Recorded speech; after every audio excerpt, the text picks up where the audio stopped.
What's up guys, back again, another strength-based workout. Today we're going to be following the same timing as we have all week, just to get used to you guys obviously following the online programming, getting used to the at-home workouts and obviously transferring it to your particular setting and obviously taking on board whatever equipment or just utilizing our body weight workout that we have, okay? Alright, today's strength workout once again follows 3 separate pods. In each pod will be 3 stations. At each station, you're going to be doing the same Tabata style timing of 20 seconds of work, 10 seconds rest, 4 sets at that station, and then you move on to that next station, okay? So once you've done the 4 sets at station 1, you then move on to station 2, you then move on to station 3, that's 1 lap, you'll go ahead and repeat that again for 2 laps, okay?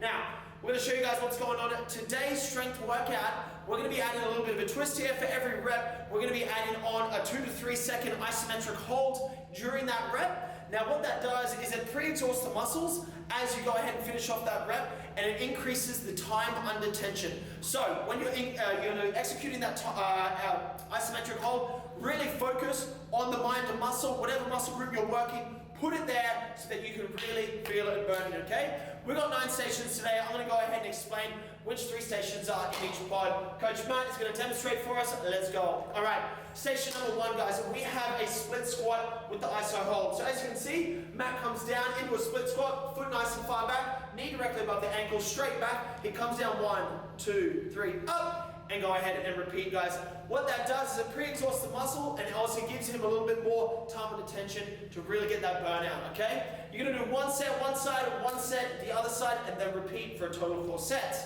Number 2, we got a push-up iso hold, okay? So, push-up, obviously shoulders back, chest proud, coming down for 1, 2, 3, and then rise up. As you can see, what he does is Matt makes sure he keeps his shoulders back and down, his shoulders aren't caving forward, keeping the weight out of his traps, and obviously in the chest there as well, okay? Guys, add in a couple pulses after that isometric hold if you wish to really burn it out. Number 3, we've got a squat pulse, okay? So standard squat procedure, guys. Keep the booty low, obviously knees out, tracking out over the toes, squatting there nice and slow, and then pulsing there, guys, for about 4 to 6 inches of movement to really burn out those glutes. Excellent work. That's pod number 1. Those 3 stations, you're gonna go ahead and repeat them for another 4 sets each for lap 2, okay? Now, pod number 2, coming in. Exercise 1, we have the opposites crunch, okay? So as you can see, legs are straight, arms are straight. Matt is going to crunch on up, and his left arm will come to his right leg, and right arm will come to his left leg. And he's going to get that meeting in the middle. If you want a challenge, keep both your hands and feet off the ground at all times, so that your core is always activated in this movement, okay? Excellent. Number 5, guys. We've got the 1-arm push-up now. It isn't as hard as you think. We're not just doing single-arm push-ups. Both hands are on the ground, standard push-up procedure, but Matt is coming off and leaning off towards one side. His back is straight, the hips are aligned, and they're not moving anywhere with a wide stance at the back. He's going to be just putting the weight off to one side of his pectorals, okay? So off to the left, and then alternate over to the right for this movement, okay? Excellent. Number 6, we've got the wall sit, 1 leg, okay? So once again, guys, this movement here, you're going to focus on 1 leg the entire time. So he's coming down for that wall sit. This isometric hold is a really difficult one. Really pushing, controlling the movement, 1 leg at a time. Do 4 to 5 seconds of work, and then alternate to the other one. If you're really looking for a challenge, increase that time and attention for each leg and trying to raise that leg up as straight as possible. Excellent. That is pod 2. You're going to go ahead and repeat those 3 stations 1 more time each for a 2nd lap. Coming into our final pod here, number 7 or exercise 7, we've got the walking plank, guys. So as you can see, Matt's coming out and then coming all the way back in, core is engaged. A bit of a challenge here, hold out there, a little bit further than you usually would, obviously, and keeping that core engaged for as long as you can. A nice wide stance in the back there, okay?